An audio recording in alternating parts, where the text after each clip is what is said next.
Hi friends, welcome back to Taj kitchen. Friends, మరి ఈరోజు ఒక స్వీట్ పునుగుల రెసిపీ అయితే నేను మీకు చూపెట్టబోతున్నాను. మేమైతే ఈ రెసిపీని బెల్లంతో చేసాం ఫ్రెండ్స్. మీకు పంచదార కావాలంటే పంచదారతో కూడా చేసుకోవచ్చు. దానికి కావలసిన పదార్థాలు ఏంటంటే 1/2 లీటర్ పాలు, 6 యాలకులు, 250 గ్రాముల గోధుమ పిండి, పచ్చి కొబ్బరి ముక్కలు, 150 గ్రాముల బెల్లం లేక పంచదార.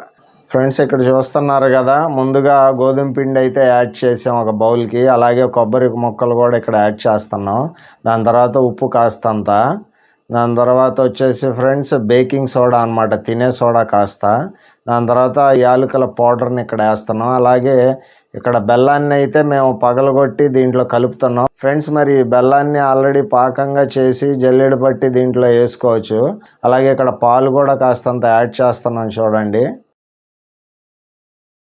సో ఫ్రెండ్స్, ఈ రకంగా అన్నిటినీ బాగా కలిపేసి చిక్కటి పిండిలాగా తయారు చేయండి.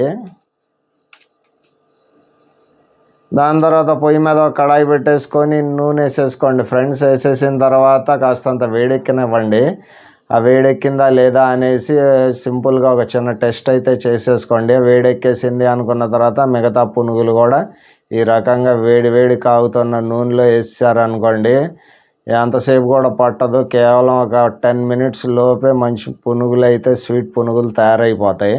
స్కూల్ నుంచి రాగానే పిల్లలకి స్వీట్గా ఇలాంటి రెసిపీస్ అయితే చేసి పెడితే చాలా బాగా తినేస్తారు. మంచిదే ఇది, ఎందుకంటే గోధుమ పిండితో తయారయ్యేది కాబట్టి ఇంకాస్తంత స్వీట్ కూడా ఉంటుంది కాబట్టి నిరాకరించరు, బాగా తినేస్తారు. సో ఫ్రెండ్స్, ఈ రకంగా కింద పైన తిప్పుతూ మరీ అతిగా కాలవనివ్వమాకండి, మరి టేస్ట్ మారిపోద్ది. మనకి ఎప్పుడు కూడా వేడి కాగుతున్న నూనెలో వస్తువు లైట్ బ్రౌన్గానే అనిపిస్తూ ఉంటుంది. బయట తీస్తే కానీ దాని అసలు రంగు బయటపడదు. అందుకని ఏం చేస్తారంటే లైట్ బ్రౌనిష్ కలర్ లాగానే వచ్చేంత వరకు బాగా వేగనివ్వండి. దాని తర్వాత ఇంకా బయటకు తీసేయండి. టేస్ట్ అయితే చాలా బాగుంటుంది. ఆల్రెడీ మేము ఇలా తయారు చేసి తిన్నాం ఫ్రెండ్స్, చాలా రుచికరంగా ఉంది. ఇంకా స్వీట్ కావాలి అనుకుంటే కాస్తంత వేసుకోవచ్చు, కాకపోతే అతిగా కూడా స్వీట్ వేస్తే తినలేము. స్వీట్ రెసిపీస్ 2-3 తినంగానే నోరు కొట్టేస్తుంది. సో అలా కాకోకుండా స్వీట్ని తగినంత వేసుకొని ప్రశాంతంగా తినండి, ఎంజాయ్ చేయండి.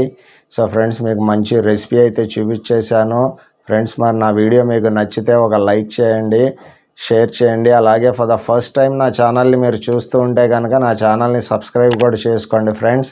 మీ సపోర్ట్ మా ఛానల్కి ఎంతో అవసరం. So thank you so much friends for watching this video. ఈ రకంగా ఫ్రెండ్స్ మిగతా పునుగులు కూడా ఇంకా అట్లాగే వేసేసుకోండి. ఇక ప్రాసెస్ అయితే సేమ్ అదే ఇక్కడ కంటిన్యూ అవుతుంది. ఇలా వేసుకునేటప్పుడు ఏం చేస్తారంటే స్టవ్ని కాస్త తగ్గించేసుకోండి, ఫ్లేమ్ని తగ్గించేసి పునుగుల్ని వేసేసిన తర్వాత ఓవరాల్గా అప్పుడు మళ్ళీ పెంచేయండి. సో అప్పుడు మనకి అన్ని పునుగులు ఒకే టైంలో తీయటానికి అవకాశంగా ఉంటాయి. అదే బాగా వేడిగా నూనె ఫుల్ హై ఫ్లేమ్ మీద పెట్టేసి మీరు పునుగులు వేయటం స్టార్ట్ చేశారనుకోండి, తొందరగా 1 by 1 తిప్పాల్సి ఉంటుంది.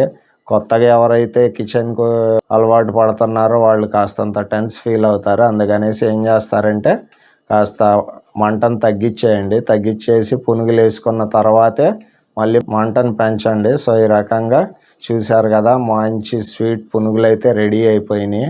Wow, it's a very sweet dish అనమాట. So thank you so much for watching my video friends. మరొక వీడియోతో మళ్ళీ మీ ముందుంటాను. Till then tata, bye bye, see you, take care.